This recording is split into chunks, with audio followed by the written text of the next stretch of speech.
விஐபிக்களுக்காக காவல் பணியில் ஈடுபடும் போலீசாருக்கு பார்சல் உணவு வழங்கப்படும் நிலையில் கன்னியாகுமரியில் பிரதமரின் பாதுகாப்பு பணியில் ஈடுபடும் போலீசாருக்கு கல்யாண வீட்டு விருந்து போல உணவு வழங்கப்பட்டிருப்பது அவர்களை மகிழ்ச்சி கடலில் ஆழ்த்தியுள்ளது. அது குறித்து இப்பொழுது பார்க்கலாம்.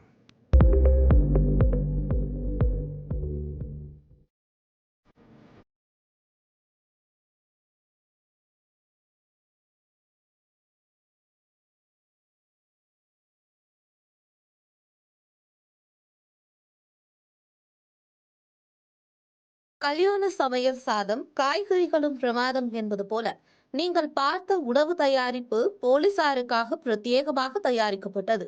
3 நாள் தியானத்துக்காக கன்னியாகுமரிக்கு வந்த பிரதமர் மோடிக்கு 5 அடுக்கு பாதுகாப்பு 24 மணி நேரமும் வழங்கப்பட்டிருக்கிறது.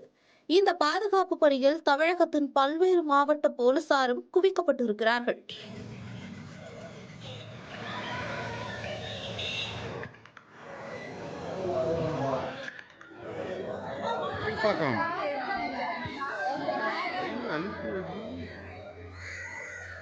வழக்கமாக விவிஐபிக்களின் பாதுகாப்புக்காக வெளிமாவட்டங்களுக்கு செல்லும் போலீசாருக்கு உணவும் ஓய்வெடுப்பதற்கான உறைவிடமும் சரியாக கிடைப்பதில்லை என்ற பொறுமல் எப்போதும் இருந்து வருகிறது.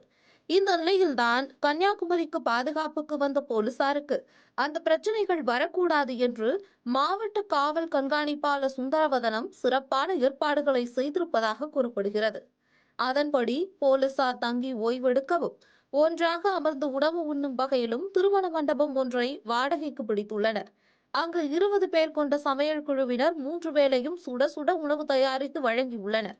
காலையில் பொங்கல், இட்லி, பூரி, வடை, சட்னி, சாம்பார், மதியம் சிக்கன் பிரியாணி, இரவில் பரோட்டா, இடியாப்பம், சிக்கன் குருமா மற்றும் வெஜிடபிள் குருமாவும் தயாரித்து கொடுத்துள்ளனர்.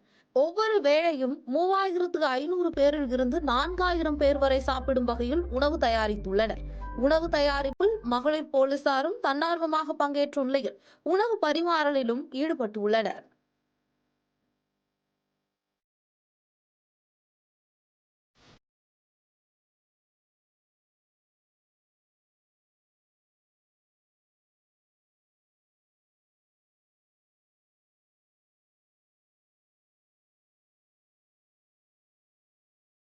இது போன்ற சிறப்பான ஏற்பாடுகளின் மூலம் குடும்ப விழாவில் பங்கேற்பது போன்ற மன நிறைவுடனேயே பிரதமரின் பாதுகாப்பு பணியிலும் ஈடுபட்டதாக போலீசார் மகிழ்ச்சி தெரிவித்துள்ளனர்.